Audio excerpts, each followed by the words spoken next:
Billionaire tech titans clash on Twitter. Salesforce CEO Mark Benioff wants to throw money at homelessness, while Twitter former CEO Jack Dorsey demands answers through a government audit endorsed by San Francisco Mayor London Breed. Meanwhile, Los Angeles and San Francisco watch their homelessness crisis explode despite skyrocketing budgets. Enter the homelessness industrial complex, a chilling term for a system that seems a little bit more interested in maintaining the problem than actually solving it. High-paid executives rake in millions of dollars, like Dr. Adams Kellum, who rakes in about $430,000 per year as Lasha's CEO, while frontline workers struggle to survive and the number of people living on the streets just keep climbing. Is this a broken system or a deliberate one? This is the story of the unsheltered souls and the system built on their broken backs. This is the homeless industrial complex exposed. So first, a close look at what's really happening, care of some true stories straight from the streets of Las Vegas. Check this out. I got the capabilities to get a job, you know what I mean? I'm not stupid, I know how to make money. And across the way over on Flamingo in Paradise,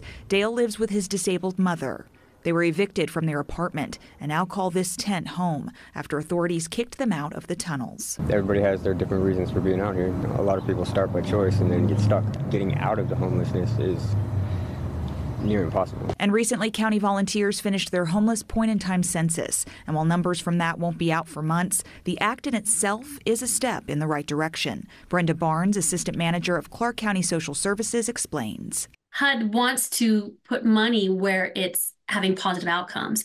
And then again, if our numbers spike, then that just shows us where we need to start putting money towards services. This is getting ridiculous, guys. While these politicians argue about how to end homelessness, the homeless are having the struggle out there. I'm also hearing about some ridiculous amounts being paid to construct apartment buildings. I'm talking somewhere in the vicinity of $37 million just for one apartment complex. I mean, anyone who works in construction will tell you that that's just nuts. There's definitely a lot of under-the-table transactions going on here. What do you guys think? Even the billionaires are getting in on it. San Francisco's homelessness crisis was discussed over a heated Twitter debate between tech titans Mark Benioff and Jack Dorsey. So Benioff, the head of Salesforce, sees the problem as demanding both private charity and a stronger government response. Basically, he believes that philanthropy has its limits, so he's pushing for a tax increase on large corporations and companies to fund more robust solutions. And he's putting his money where his mouth is, actually. So Benioff recently pledged $2 million, half coming from Salesforce and the other half coming from him personally, to support Proposition C, a ballot measure that would impose a new tax on San Francisco businesses, generating over $50 million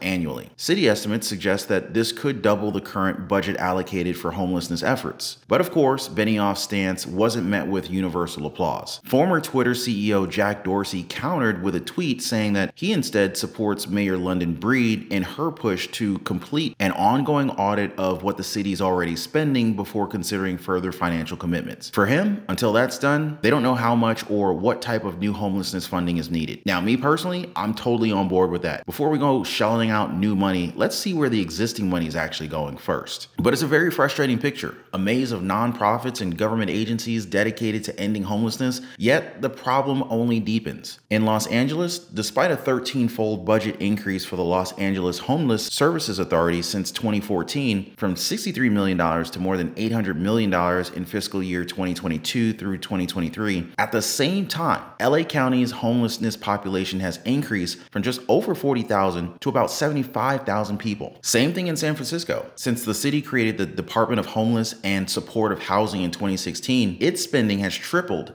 to $668 million, while the number of homeless people has increased by nearly 16%. This isn't just a California problem. In Michigan, a proposed $24 million project to convert an abandoned hotel for homeless housing was rejected by local residents. Now, apparently, commissioners did not take a formal vote on the project in the face of the widespread community opposition. I think you can agree with me. There's definitely more to this story than meets the eye. If you're curious about the hidden forces at play and you want to stay ahead of the curve on this evolving crisis, then then stay right there because there's still a lot more to uncover in this whole homeless industrial complex situation. And hey, don't forget to show your support, light up the like button, and be sure to subscribe to the channel so that you don't miss out on the next financial and real estate videos that we release. All right, so let's continue. The numbers are staggering. Billions of dollars poured into homelessness programs, yet the streets remain crowded with those in need. The stark disconnect has led some to point fingers at the homeless industrial complex. Close relationships between developers, nonprofits, and government agencies as perpetuating homelessness for their own personal profit. At the heart of the criticism lies a very simple question. Is the money really solving the problem or perpetuating it? So here are some of the red flags critics have mentioned. Housing First programs. Because Los Angeles uses a deeply flawed version of Housing First, nonprofits, developers, and labor unions, they stand to make millions of dollars in construction costs, building housing that will likely never achieve the numbers needed to house all who need it. Outreach agencies. Loosely written contracts allow some agencies to charge by the hour instead of by outcomes. So regardless of whether clients find lasting stability, these agencies get paid anyway. This, critics say, incentivizes keeping people in the system rather than finding permanent solutions. Not to mention the high salaries of agency leaders. For example, Dr. Adams Kellum makes around $430,000 per year as LAHSA's CEO. Many other agency heads make well into the six figures, while the people doing the actual work in the field barely make enough to pay their own rent. But is there a deliberate conspiracy at play? Probably not. This is typical corporate structure here. I think it's more about inefficiency than anything else, really. The complex likely arises from a more mundane combination of factors: silos and lack of coordination. Different agencies often operate in isolation, making it difficult to provide holistic support and ensure continuity of care. Using homeless programs as an example, one agency provides outreach, another agency operates a shelter, a third provides supportive services, a fourth builds supportive housing, and a fifth manages the housing's operations. Each may do a reasonably good job at its assigned task, but because coordination among them is fairly poor, many unhoused never receive the support that they actually need, or in LA's case, simply just drop out of the system and are lost to the streets. Although one organization may refer a client to the next, none is accountable for the other, so there's really no continuity of services. Poor oversight and performance measurement. Without proper accountability, it's kind of hard to assess the effectiveness of programs and to identify areas for improvement. The agencies that are supposed to be providing accountability, like the LAHSA, they're so mirrored in their own process that they have almost no capacity to demand and enforce coordination. Then of course you got blind ideology and plain incompetence. Sticking to rigid approaches without adapting to local needs and realities can create barriers and leave vulnerable populations behind. In LAHSA's case, an agency that puts a contract through 140 steps before approval, it has very little time left to measure the results of the contract. An acquaintance of mine is a very successful real estate agent in SoCal, Coachella Valley area. He started his own ministry to help homeless people, going out to feed them, finding spare bedrooms and casitas for the ones that wanted to get off the streets. He helped a lot of people. His hardest loss was when the local city fought him tooth and nail to permit a low-cost, tiny home community for people to get their lives back in order. Now, if I remember correctly, it's because the existing charities were legacy partners with the council and leveraged NIMSBism to keep the funds flowing their way. As some have said, there are more efficient solutions, but nobody wants to be the politician responsible for ending that many jobs. Ain't that government programs in a nutshell? But clearly something needs to be done sooner rather than later. So imagine you're homeless and you're desperately in need of help. You see a sign for a program, but by the time you get there, the waiting list is already full. Or you hear about housing, but all the units are occupied and the waiting list stretches out for months. This daily struggle, this constant dead ending, is the reality for countless people living on the streets. For many, navigating the system is kind of like running through a maze blindfolded. You walk into shelters only to find that they're full, or they only serve specific demographics. For instance, you might find a day shelter in one city for women, but if you're a man and the men's shelter is full, well,